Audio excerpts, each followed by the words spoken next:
What's up, guys? Welcome to another episode of the E30 M3 NLA restoration. Today we're going to be continuing to chug along with this swap. I said I'm going to be a little bit more engaging with you guys, and I want to show you guys more about what I'm doing as I'm continuing this rebuild. We're going to be doing some brake stuff. We're going to be finishing the front suspension, and we're going to be doing some more interior work as well before we do a full dedicated episode on the S14.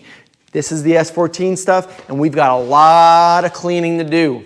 But before we do that, we got to finish up and get this thing sitting on the ground. We got to clean some stuff and install some more stuff. A lot of stuff, guys. Stay tuned.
If you think that that's all we have for this episode, you're absolutely right. We're done. Yes, we did a lot today. I know we did a lot.